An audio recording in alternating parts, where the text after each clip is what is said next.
Your number one hype gal here, and welcome to the weekly warm-up, your weekly dose to feel a little more confident and a lot more human. I'm Jess Rose McDowell, and each week I'll share life updates, mindset shifts, product faves, the little things that help me stay grounded, energized, and moving and grooving. Whether you're heading out for a jog, sipping your morning coffee, or just need a midweek pick-me-up, this is your warm-up for living a real balanced life. So take a breath, shake it out, and let's dive in. Welcome back to the weekly warm-up. I am back in action, looking tan and bronzed like a goddess from Key West, which was a lot of fun. By the time you're listening to this, I will have already been back for a week, but you know the drill. I'm feeling good. I'm feeling rested. I'm feeling very much alive and well. I definitely had some fun, but equally relaxing, reading a book, getting lots of sun. I only went for walks and I didn't allow myself to do any type of moderate to vigorous activity. My workout today, first day back, was fire. I cannot tell you how important it is to let your body rest. And I'm actually saying that because I need to say it out loud. I am not always the best with giving myself multiple days in a row to let my body rest. And this time around, I did, which is weird because normally I would go for super long runs. That's my thing. And I talked myself out of it. I said, no, you need to listen to your body. So we're back. I'm feeling good and ready to start episode 8. So let's dive in. I have a story to tell y'all that literally made my heart drop to my butt. I get to Keys on Wednesday and my mom was already there. So I get myself organized, blah, da, da, and we're down outside at happy hour, just chatting and enjoying some beverages. I get a phone call and it says pet on it, I think, or something related to animals. But I missed the call and they didn't leave a voicemail, or did they leave a voicemail? I'm not sure if they did or didn't. And then I look, sometimes I'll Google when a call comes in what that name of the call is, because sometimes then it will trace it back to the establishment or business, whatever it is, person. And I couldn't do that. But then I get on social media, I think, and check my messages, or I did look at the voicemail and it's from the boarding location or the boarding place that Welker's at here in Miami. And they basically are letting me know that they've been trying to get a hold of his vet and they finally did. They wouldn't release the medical records, but they ended up doing it because it was an emergency, and that he is past due on 2 shots and this could be a problem. I might potentially have to pick him up. Mind you, I'm already in Key West. I just got there. He's 4 hours away. And I'm just thinking to myself, you've got to be kidding me. Of course, I go and look up at his records and it shows that he's past due with 2 shots. Everything else is good. And he's past due by less than a month. It was in June. But it also shows that when he was in Vero with my mom, that she took him in once in July, once in June, and I believe even in May. I don't know. But either way, she took him in June and July. And I'm thinking to myself, well, then why didn't they give him his shots? Because I pay insurance and they know that if his shots are due, that they'll always do it because that's part of the insurance that I have. So I'm starting to sweat. I'm giving the manager a call back, letting them know that I am so sorry. I don't want to say I dropped the ball, but I'll take responsibility for this. He is only less than a month, like I said, in June, or a month overdue with these 2 shots. Would you please just keep him and I will pick him up right away and I'll make sure I get this taken care of. I'm also going to call his vet and figure out what's going on. And of course, she was super nice, but as a dog mom, you already start to feel like you're a bad mom, that they're judging you. God forbid that anything happened to Welker, because it's not about the other dogs, it's about him and making sure that he's not around a ton of other dogs because he could get compromised. He's also 8 years old. They were so amazing. And I was very thankful, but of course that kind of threw me off and I was just all over the place. Anyways, ended up the next day calling his vet and kind of getting an idea of what's going on. Actually, my mom did, because I think we both were kind of feeling a little bit of guilt and just what's going on, but also to, thinking about Welker and making sure that he's going to be fine and figure out what happened. So she called, and apparently they said that yes, he was in, but it was too early to give him the shots.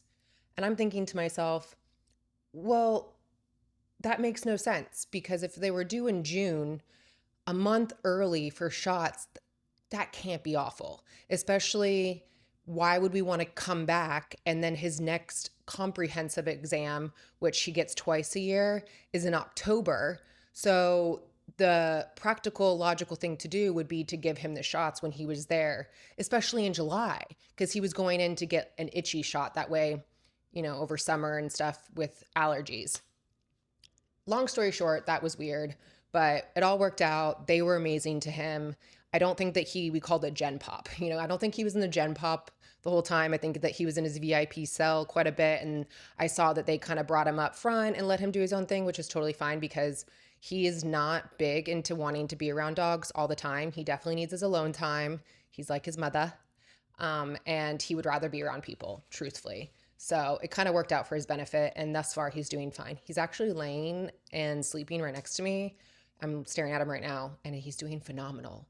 Normally when I start to record or film, he will get up and grab any of his squeaky toys and just start cussing me out, and knowing that he's interrupting my video. So I'm very, very proud of him right now, and he will definitely get something, because I can't say it out loud or all bets are off. So long story short, I am going to be checking all the time about his shots, which, this was it too. And when I booked the reservation, it was a week before I left. And this is where it's my bad. And I also felt horrible after I saw this, because I wanted to go back in the email. I'm thinking to myself, they always tell me that he needs his shots, or can you give them updated records? And I don't remember seeing that. And I go back in the email, and there's two of them. One is his reservation confirmation and receipt. And then the other one is basically the reservation confirmation, but the email that I sent asking if they would please book it and send me an invoice. And in that one, the girl did reply, say all that, and then right underneath it saying how he's past due for these two shots, la di da. And I, of course, skim through it and don't read that part, because all I saw was that his reservation was confirmed, and replied back basically saying, awesome, y'all are the best, thank you so much. I put my tail between my legs when I read that. So lesson learned, they were great. I am a good dog mom, but make mistakes. Since we're on the topic of the Keys and my recent trip, I will just kind of keep this going, because there are a few things I wanted to chit chat about. And two of those have to do with a follow-up from episode 7. So if you are a true weekly warm-up gal or guy, you will understand these next two little tidbits. But the first one is a PSA that I didn't accessorize. I actually failed at it horribly. And I really thought that it would work out, but I just got lazy, and I'll admit that. So I did not accessorize like I said I was going to, even though I packed for it. Second was that on a leisure trip that's non-business related, aka where I was just at, I did not receive any big role or contract, which is okay. I am allowing it to be that we still have more non-business related leisure vacations in this year. So we will see what happens, but that didn't happen either. So 0 for 2. It's wild when you go visit a place that you haven't visited in a long time. However, you used to go more frequently.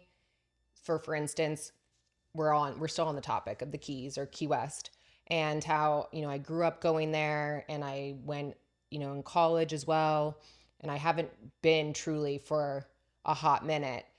But when you go back, it's so nostalgic, and I have so many different memories there that will kind of creep back up and either, make you smile or laugh. And one of them, of course, is really funny and monumental. But one of the times I was in Key West, I was with one of my friends, and we kind of snuck out from where we were staying. We obviously went to Duval Street and had our fake IDs, got into a bar called Irish Kevin's, and long story short, they have a Guinness beer chugging competition. I don't know what compelled me to do it, truthfully, but I hopped up on the stage. Definitely was a down for the cause gal. Hopped up on the stage to do it. They have a certain amount of people that can come up. They give you what is a pint. That's a big glass, glass, whatever you want to call it. And you chug. So we go and chug, and I end up winning, but basically I chugged the beer and it was quite fast. I'm talking less than 3 seconds, where everyone at the bar stopped and then just started cheering and screaming. And that 0.2 second of silence literally felt like a minute, just because it was so mind blowing in so many ways. I had so much adrenaline considering I didn't know I could do it. I'm in Key West. I'm there on a fake ID.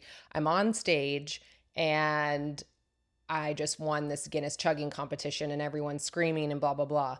But that is how I learned that I had a hidden talent to chug beer, which then I brought along with me in college, where my girlfriends and I would go up to guys and basically bet them that I could out chug them. But we wouldn't just bet them, we'd, small things, a pitcher or whatnot. We'd bet them our bar tab. We'd bet them merch if we were at like a cool bar. Obviously, we'd bet pitchers or drinks and things like that, but we would go big. And I would never lose. Truly, I would never lose. It was hilarious. I also feel like that I was pimped out, and that, I mean, there's only so many beers you can chug.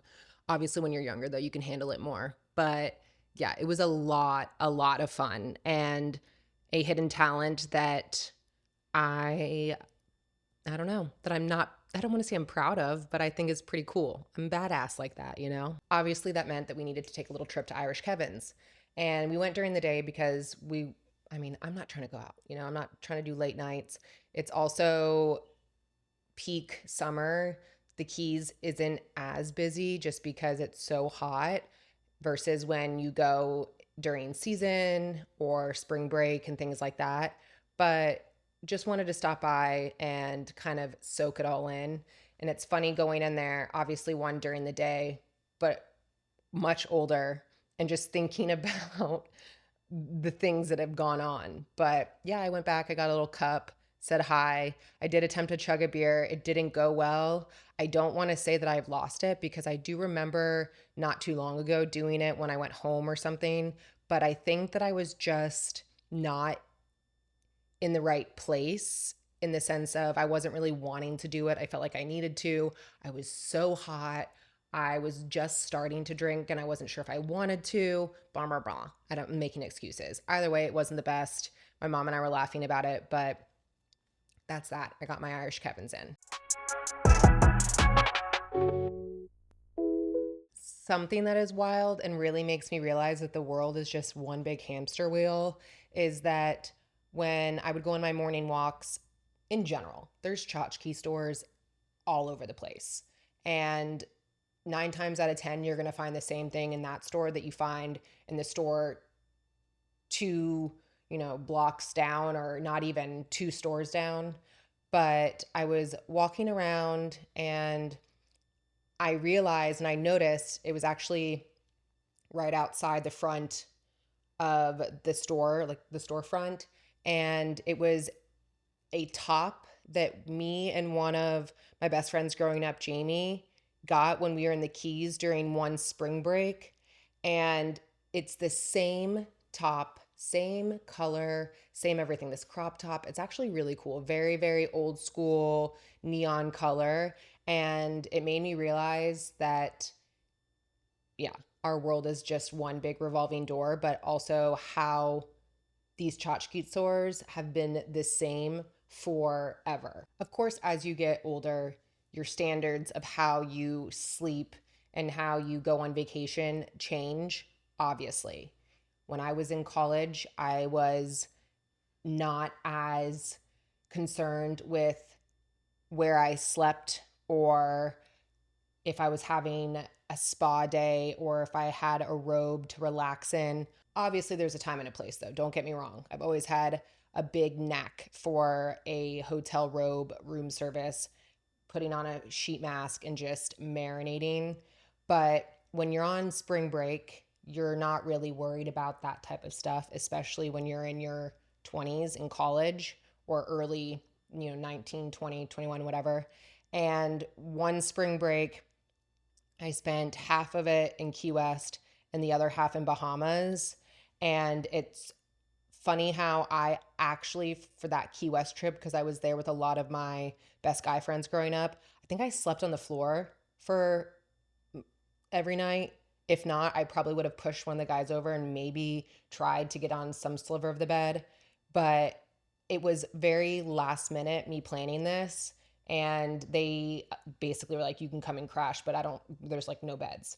But it's hilarious to think of how I was sleeping on floors and spending half of my time in Key West, my other half in the Bahamas, and having to get from Key West to the Bahamas, having one of my guy friends drive me to Miami, which is ironic. So that way I was able to get to the Bahamas. I don't know how I did it, but how today it would be so different. It would have to be purposely planned, or not purposely, I'd have to be perfectly planned. I would need my space. I need to make sure that I have my own bed.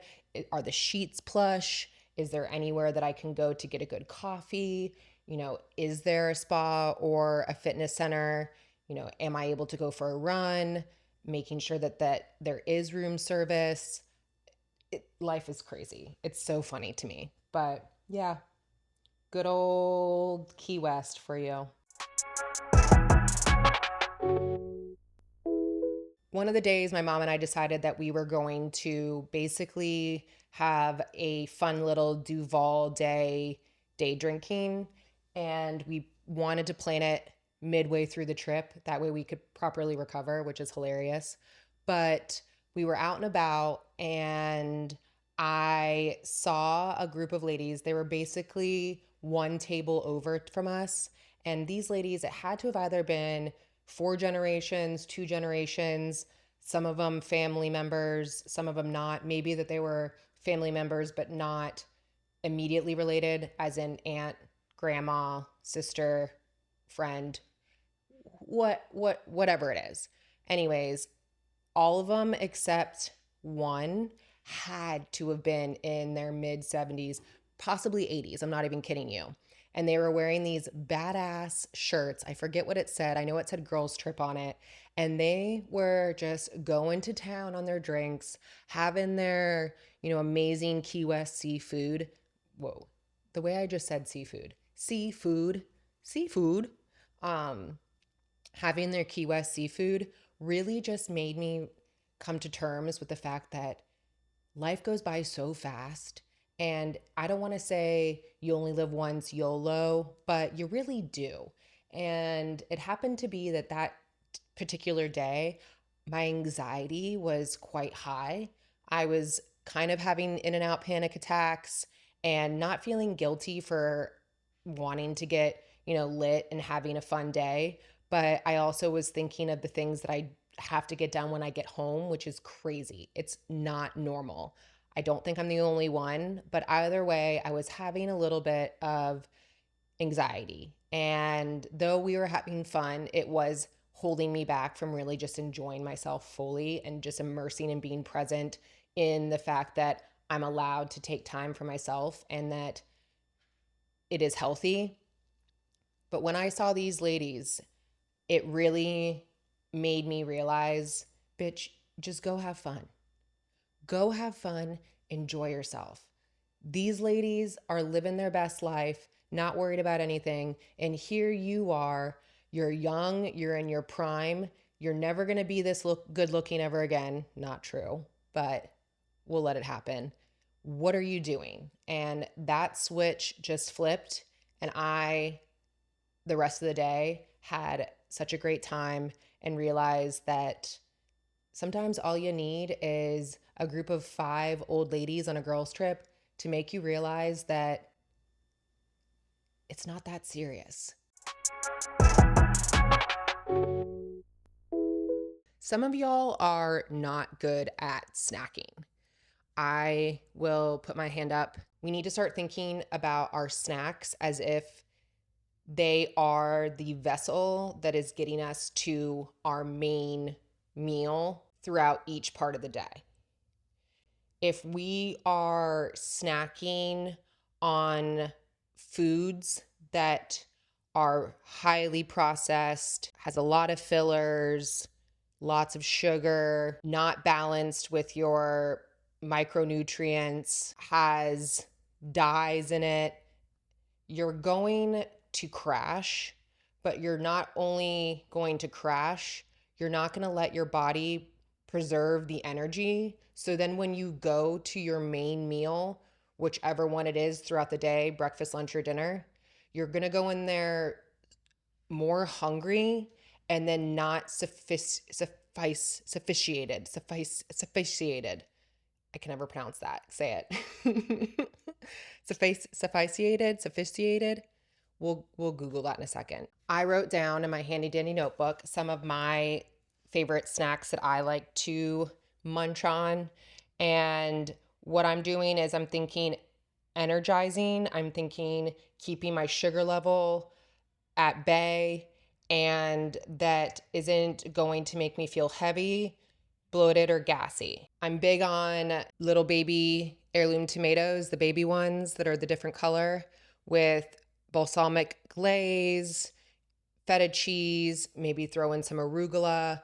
Having a nice scoop of cottage cheese mixing in with that is high in protein. You're getting some carbs. You're also getting natural sugar right there. And because of the cottage cheese is not only protein but fats. So that right there is such a balanced meal that will also not cause you to crash or feel bloated or gassy. Another great one, hummus and veggies. I also love trail mix, or it's called That's It bar. It's basically a adult, which it's not for adults, but I call it an adult fruit roll up. It tastes so good. Yogurt and granola is really good with berries. Again, you're getting your protein, your fats, you're getting some sugar. Trail mix is good, or getting a combination of almonds. If you go and get roasted almonds, some smoked almonds, lightly salted almonds. They even have cacao almonds where they're lightly dusted in cacao, and throw them all in a bag. It's really great. Even maybe throw in some pistachios. Awesome snack to have. So keeping that in mind when you're having anything that maybe has more sugar, or if you are going to treat yourself to something, that having it maybe mid-afternoon or before 3 p.m., so that is mid-afternoon, is a little bit more beneficial before your metabolism starts to slow down. Though, if you're like me, I have a sweet tooth. I will go to town on pastries and cakes and cupcakes. That's the sweet tooth that I have. If I have it on me, I'm going to eat it all. I can't just let one serving happen. It's the 10 to 15 servings to supplement me having a sweet treat, because I deserve it. I will get dark chocolate cherries. Dark chocolate's obviously really good. It's also good for blood pressure, but dark chocolate cherries I love getting.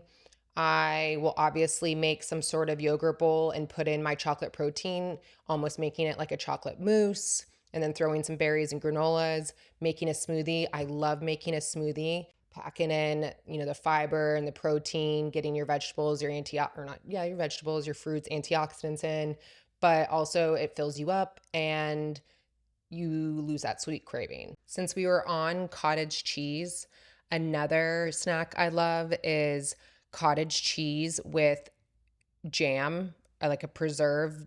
Yes. I am a sucker for some cottage cheese and raspberry jam mixed together. Trust me, it is phenomenal. You can even maybe throw it over some sourdough toast, but it is heavenly. And then drizzling it with some honey. Oh my goodness. I promise you, you will not even think that you are eating healthy because it's that tasty. You want to make sure that you keep your snacks on you. If that means something in your car, something in your bag, your desk, office, wherever you're bopping around to, having it within the vicinity of being able to easily access it is super important, because then you're a lot less likely to stop and grab fast food or stop at a gas station or some convenience store that's not going to offer you the proper fuel that you need. So making sure that you just keep anything on you at all times. And again, like anything else, packing it and planning it ahead. All in all, you want to, of course, think protein, fats, some fiber, and a little bit of carbs, and you're good to go. Depending which side of algorithm you're on with social media, you may know this, or this might be the first time and you are being educated. My algorithm landed me on Teddy Bridgewater and the recent high school Florida football team that he volunteered on and the suspension that he received. I wanted to shed light on this topic because it shows how backwards our world is, but also how anytime anyone wants to do good for humanity, somehow that gets ruined. And that doesn't make sense to me. Teddy Bridgewater, whoa, almost just had to buy a new laptop. Recently retired in 2024, I believe. He decided to start volunteering for a high school football team, and it just so happened to be in Miami. The school he started to voluntarily coach football was Miami Northwestern, which is also his alma mater, where he went to high school. Before his final NFL season, he led this team to the 2024 state championship. Pretty amazing. But not even that. He is a volunteer coach. I want to reiterate that, not a paid employee, that was helping the players basically have food, make sure that they are clothed, any type of ride share. He's not paying them, and he's also not providing them with inappropriate gifts.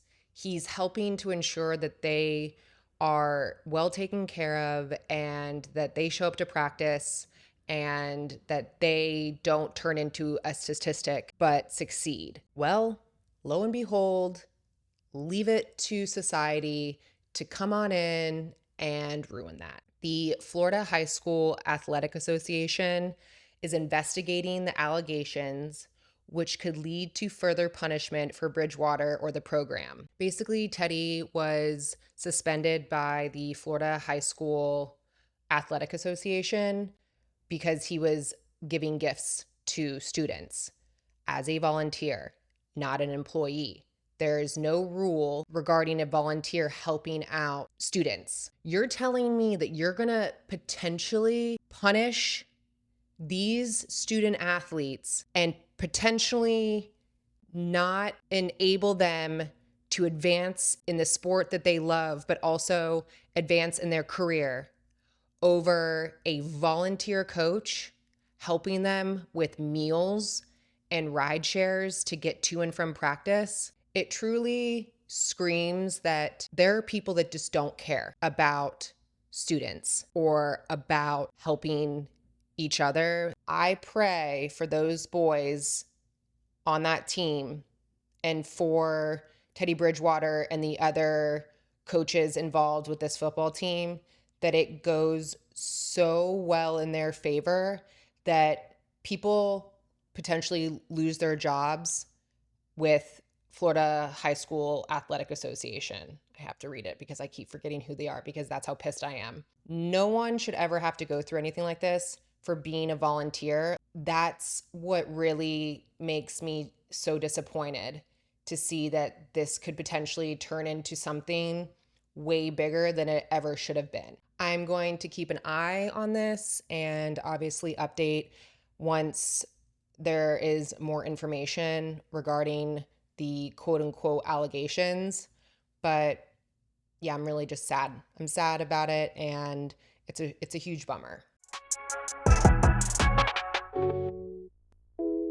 I told myself that every episode I wanted to have some sort of life advice segment to where I talk about truly any topic, but how I can provide advice from previous experience, and hopefully this could help somebody that is either going through it or has gone through it or even simply can relate to it at all in any capacity. I figured we would talk about managing heartbreak from a breakup.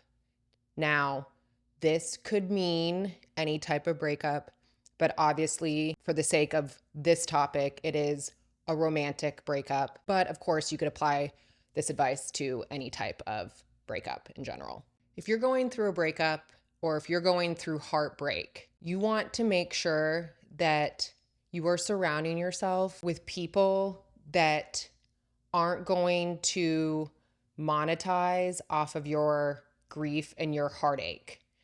You want to be around people that are going to respect your boundaries, that are going to listen to you when you need it, that are going to give you sound advice, and also to allow you to talk a little shit and act a little crazy with no judgment, and sometimes agree with you, even if it's something they don't agree on, just because it's nice. It's nice when you are around someone that you trust and you can just talk shit and they build you up and they cheer you on. There's nothing worse than being in a very, very vulnerable chapter of your life and having a person or people surrounding you that take advantage of that.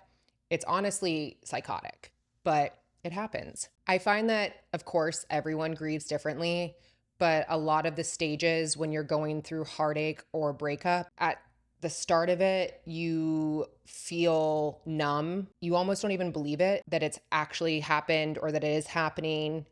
You're not really sure how to manage your emotions. You're basically having an outer body experience. You have to let your body feel every stage of the grief, and it doesn't matter which stage you go through at different times because grieving is different for everybody. But knowing that you're allowing yourself to go through each stage of grief and that your body can embrace those moments and feel those emotions is super important. You do not want to push stuff aside. You do not want to suppress your emotions.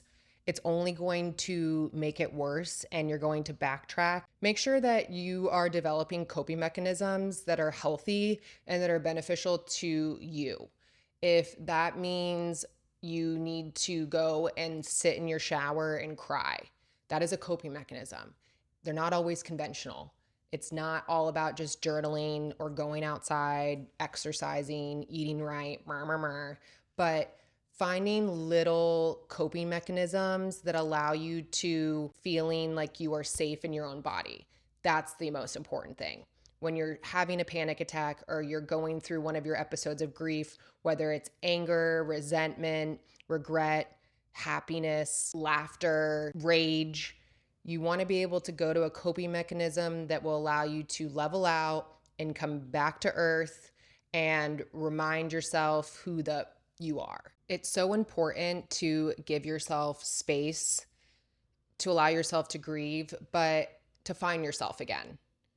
That includes no contact, which I was always bad at, horribly bad at, but making sure that you have no contact to allow yourself to have the space and boundaries that you need. You learn so much about yourself during a breakup and heartache that is truly monumental. Some of my biggest growth and life lessons have happened during heartbreak and breakups that I will forever be grateful for.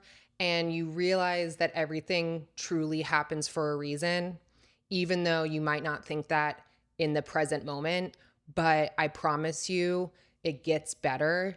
If anything, it gets much better. And you are thankful that you didn't settle, that you didn't get married and then have to go through divorce, that you didn't have kids and brought kids into a situation. Eventually, when you get to a point that you're able to sit down and review your relationship and kind of analyze the areas that you did right and wrong, it helps you not only to become a better person, a better partner for the next person that you end up, being with. I think it's hilarious, the stages of grief too, because you'll go from waking up one day not wanting to get out of bed at all, thinking that the world is over and you just simply can't go another day. You're probably crying, depending on if you're eating or not or whatever it is, to then the next day having the most energy. It's the best day. Everything happens for a reason. There's light at the end of the tunnel. And then the next day you are angry and all you want to do is just scream and yell. And you're pissed that you even gave this person the time of day, or you're pissed at certain situations that happened in the relationship that you keep going over. It's really funny that you just have a roller coaster of emotions, but they're all meant to happen. And there's a reason why they're all happening. And I really love that part. I would say if you tend to have obsessive behavior or cling to certain things when you're going through tough times in life, to really put yourself in situations that won't make you backtrack or that won't harm yourself, meaning going out too much and partying too much. Obviously, there's a difference between going out and enjoying yourself, you're being single, woohoo, back to the streets, versus overdoing it and numbing your feelings and numbing the pain. Or if it's eating or not eating, regulating that, even if that means you need to ask for help or talk to a friend that you trust.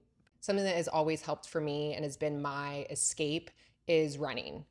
I have never felt more clear.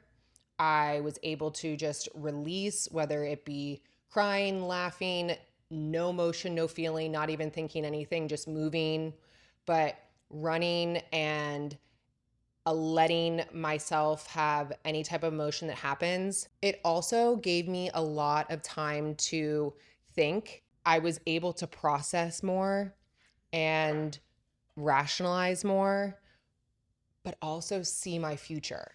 Because my endorphins are going and you're running and you're getting that cardio, your blood is pumping, your heart rate's going, you start to see yourself in the future and what you really want. And that to me is so cool to witness and feel. You can feel your soul just guide you. And I love that. So finding something that brings you joy like that, even on the days that are hard.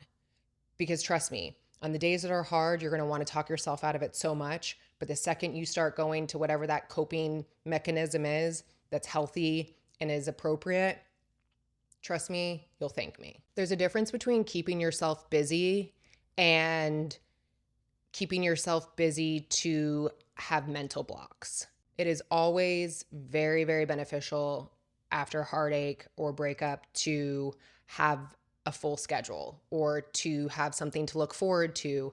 Again, surrounding yourself with good people. It also can become unhealthy where you're overscheduling yourself or you're being too social or you're immersing yourself into work.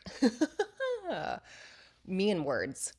Immersing yourself into work to not feel and to numb.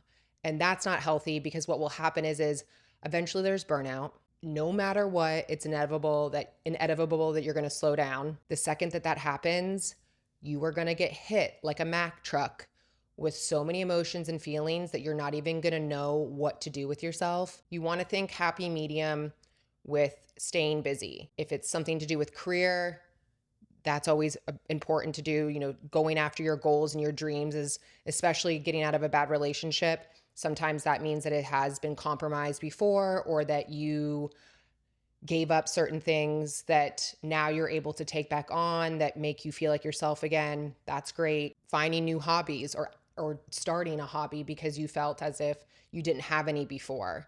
Whatever it is, making sure that there's that happy medium of keeping yourself busy, but then allowing yourself to just be in silence by yourself to release and cope. As you learn about yourself, you'll decide and realize what you want in a future partner and what you want in your relationships. You'll also learn so much about yourself as far as, your past traumas with family or childhood or things that have gone on in your life. And you'll work on becoming a better version of yourself. It's really exciting when you start to get over to the other side where you know exactly what you want and you are very, very set on your pros and your cons of what you're looking for in a future partner. You are set on what your morals and values are and areas that you will not break those morals and values, and then areas where you can stretch them a little bit. It's such a relieving feeling to know that you're getting back into the groove of things and ready to date. There's a difference when you first break up and you go on revenge dates or you go on rebound dates, completely different. But when you actually do the work and you get to the other side and you are ready emotionally, mentally, physically to date again, it's really exciting just to see how you have evolved. I will say, and I've never been the one to do this, starting a relationship after a breakup is probably not the best idea. Now, depending on how long the relationship was and how hard the breakup is, and the person that you started to date after the breakup, because again, there's a lot of stipulations. Some people end up finding the love of their life and the person that they marry right after a horrible breakup, and there's nothing wrong with that. But you kind of know when you start dating right after a breakup whether or not, okay, I really did just meet the love of my life, or okay, I'm rebounding. Ideally, it's not smart because you haven't given yourself time to heal, obviously. But you've also, and the most important thing is, you haven't given yourself time to grow and learn about yourself and to fix what you needed to fix to be a better person and a better partner. And that is something that I always think about when people have a breakup and they start dating someone else. And there's nothing like bringing baggage into a new relationship. And I find that that's usually what happens if you move too fast and don't give yourself that time in between. Allowing that time in between for growth is way more beneficial than starting to date someone new because of codependent issues, fear of being alone, that this person is going to make you feel this, that other person didn't. And this time it's going to work out, because the only person and the only thing that's going to make you feel confident and, like I say, strong, capable, healthy, and worthy is you. You cannot rely on anybody to make you feel that way except yourself. So if you're going through a breakup right now, just know that you will get through it. And you might not think that right now, and no one on this earth is going to convince you of that. But there will be a day that you wake up and it's all gone. It's so wild to me. You wake up and you're not sad, you don't miss the person, or you're not angry at the person, you're not resentful. You also wish for that person to be well, and you've forgiven the person for what they've done to you, and you've come to terms with the things that you did wrong, and you're just okay, and you're ready to start again. It's the most euphoric feeling in the world. It is a tale as old as time, because I can tell you from all the heartbreak and boyfriends and things that I've gone through, each time you don't think that it's going to end, and then it does, and you look back and you are just so grateful and thankful for the time you were with that person, because there was a reason for that person. There was good times. and it got you to where you are today. And that is most important. And it is now setting you up for that next person that will be your forever person. I've started to look at dating apps and dating as if I were going to the grocery store. And the reason why I'm saying that is I'm going in there knowing what I want, but also open to switching it up or having to replace some items with the other items if they're sold out or if they're not available. One of those is, as I have my dating app open right now, because I can kind of give some explanations, but one of them is when I am scrolling through on a dating app, I am not allowed to say no based off of pictures alone. Not all guys are good at taking pictures. Do I really want a guy that is so into himself or so good at taking pictures that he's better than me or has way too many selfies? Not really. Do I want a guy that is more involved in other areas of his life than pictures? Yes. If I'm going to complain about people being shallow and surface level with dating, then I have to be honest with myself that I'm also shallow when it comes to dating apps. Duh. A lot of the times I'm basing off pictures. Somewhat, a lot of it has to do if there's a lot of partying pictures. Most likely I'll say no, unless you're super hot, I'm sorry to say, yes, and have a fantastic job, or it looks like you're still level-headed somewhat. But 9 times out of 10, I'm going to probably say no if it looks like you're partying all the time. Obviously, job matters because I want someone that's driven and that has a career and that has goals. 1, that means that they're very independent. And then 2, hopefully that means that if they're focused on their career, that they will allow me the boundaries and the space to be focused on my career and myself as well. The pictures are great though, because it does kind of tell a story with the bio. I will always read bios. I think it's super important. Some dating apps have less of a bio than others. I'm only on 2, by the way. I act like I'm on them all. I love a guy that has the right balance of pictures to kind of tell a story and a little bit about himself while still remaining mysterious and not looking like he's taking bathroom selfies or gym pics. Those are also red flags. So I love a good story of kind of introducing some of it's a little career, family, travel, having a little fun. I love that. I love that a lot. And then in the bio, keeping it short and simple and to the point. I don't want to see all the things that you're looking for in a person. I also don't want to see that you do voice memos on one of the dating apps that you can. I cannot stand the voice memos. I love a bio that is short and sweet and to the point. I want to know what you do, where you live, where you're from, maybe a few little things about what you like to do, hobbies, and that's about it. I don't need a 2-page biography or all the things that you're looking for in a partner or all the talents that you have. I also don't want to see a bio that has emojis. I am not going to decode emojis and you're a grown-ass man. I'm a sucker for an athlete. I've had my fair share.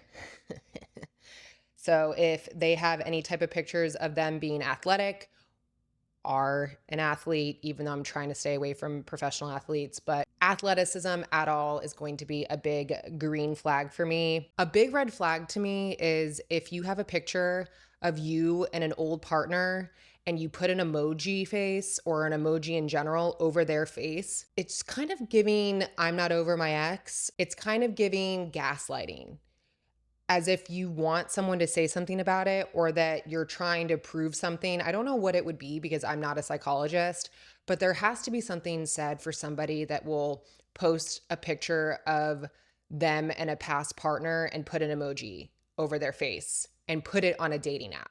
There has got to be at least one picture of you that you can upload. And if there isn't, then maybe that's when you need to get creative and just ask a friend or a family member to get some pictures of you. But posting the picture of you and an ex-partner is no bueno. I'm looking in right now just to see other things that I like. Okay, this is a perfect example of a great bio.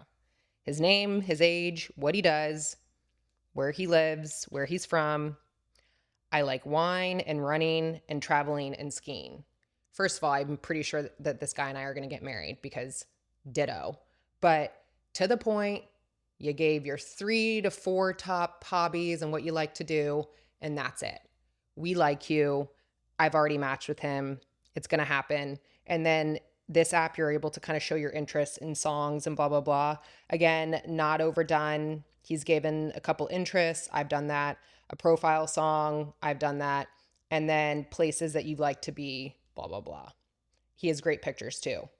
He's hot. I got to say something to him today. He has to live in New York though, damn it. That's okay. I actually don't like to date in Miami, or I really, really loathe the dating in Miami unless the person is visiting or really checks a lot of boxes for me, because it really is shallow and superficial here for dating. And all the guys think that you're an absolute idiot. I think it is hilarious. I will be in a conversation with a guy, or I will go out on a date with a guy, and he looks at me and talks to me as if I am uneducated, all I want is a free meal or a Birkin, and that I have no passions or hobbies or anything that I want to accomplish in life. It's actually comical. So a while ago, I kind of gave Miami dating the axe. Might get back out there and do it, but I would prefer somebody not in this vicinity anyways. And I'm actually okay if I have a long distance relationship. Not forever. I know they're hard. I know I'm psychotic for saying that, but I think having a long distance relationship, maybe even for the start, would be really healthy because of how busy I am and the things that I'm really focused on. It wouldn't allow me to have to split up my time a ton. When you first start dating somebody, you really do have to immerse yourself in each other's worlds, because that's where you learn about each other and decide whether or not you like each other. Of course, there's the honeymoon phase and the butterflies and the sparks and you want to do everything with this person. And it can be healthy, but also that's where then unhealthy boundaries can start. And I find if I'm dating somebody that is not close to me, and I'm not saying halfway across the world, it could be a nice little drive or a quick plane ride, I would be cool with that. It would allow me to stay focused on what I'm doing, maintain my independence, but then also have the benefit of being able to share, similar interests, or, have the affection and a person to talk to and that is of the opposite sex, and to go on trips with and do all the fun relationship stuff. I like this, guys. In his bio, it says, "It's not that serious. Be you." Yep, we're matched. So clearly. All right, let's just go into the wild and start looking through some of the profiles just to see if I can find one that I loathe. This one is a good one. Take my shit seriously, but don't take myself too seriously. Love a good laugh, travel well, and kept a houseplant alive for 8 years. In quotes, at times he is highly opinionated. My mom. That's a good one. Absolutely. He has his height, 6'9". We love a good tall hunk. Good for you. And giving your height, I respect it, because on this app, I don't believe there's an option. As a tall girl, I'm 5'11". I have a limit to the height that I will date and not date. However, I'm not going to let it be something where I would eliminate my future husband. However, I do not see myself finding my soulmate that is 5'9" or 5'10". I'm 5'11", so ideally, the 6'2" is a nice one, but it's tough to find tall kings these days. Okay, so here's one that I want to give him credit because he's being himself, but it is 1-2 paragraphs, which makes me believe that he has unrealistic expectations or could potentially be full of himself. So let's read this one and then we'll be done. Looking for something rooted in fun, respectful, and kind behavior. I'm a deep soul and a romantic who would love to work towards having a family with the right partner. No pressure, just open to the right energy. Oh, wow. Okay. Not interested in flings or the unhealed, but interested in someone with a spark. So it's starting to take a turn. I think that if he would have left it at that first paragraph, it would have been enough. But here we go with the deaf, interested in someone with a spark. I'm sorry. What does that mean? I like to balance adventure with the quiet simplicity of a day done right. Love a good routine, so let's get weird, listen to music, be a team, and experience all the things life has to offer. 6-1. Not for nothing, I think this person has baggage. And he's the CEO at Lucky Me. Is that a business? Lucky Me? I'm going to have to, production, can we look at that? Because if he's saying that he's the CEO of basically himself being lucky, I'm even more turned off. I don't like his pictures. It looks like he does have some baggage from some of the pictures. But anyone that has to say that they don't want someone with baggage kind of gives me the vibes of that they have something going on. Anyways, that is my recent update for dating and my little rendezvous as of this week. Stay tuned. Who knows what next week will bring. I say it's time to do products I'm digging this week. And we're going to start off with my Primal Harvest plant protein with fava bean, rice, and chickpea sources. It's a plant protein. So if you are having to have plant protein or choose to have a plant protein, this is a really great one. It has 20 grams of protein per serving. It is chocolate flavor and Primal Harvest, which I also have a discount code, Jess Rose McDowell. From there, the Martin, it's a hydrogel for sports fuel when I run. This one has caffeine only. It's 100 milligrams, I believe, of caffeine. They also have one that is for carbs, but I like to have the Martin caffeine with another gel that I use while I'm going on long distance runs. It's really great. I don't know if I'm going to do this today, but definitely by the next time I record, I will have done this. And it is a brow lamination kit. I don't know why I feel like I want to try this. I think it's also just for, something fun to do. But I am going to laminate my own brows. It did have top reviews on Amazon, so we will see. Hopefully, I don't burn my eyebrows off. Second to last is the Uli Hendrickson. It's their Banana Bright Eye Cream. Love their Banana Bright line in general, but the eye cream is killer. Love it. And last but certainly not least is the Gente. It's their lymphatic drainage lotion. I've been using this stuff for a long time, since I think they dropped it actually. I love this brand. I love working with this brand and partnering with this brand. And the lymphatic drainage effect lotion is wild. You rub it in, you kind of get your lymph nodes going, and I promise you, you will notice such a huge difference. So those are the products that I'm digging this week. I'm going to end this episode by throwing a little teaser, throwing a bone, and that's the next 3 weeks and upcoming episodes. I am going to be having some amazing guests come on, and I cannot wait to share and talk to these awesome people. I think that y'all will really love it and kind of the direction I'm going with the podcast. But all in all, get excited. And that's that.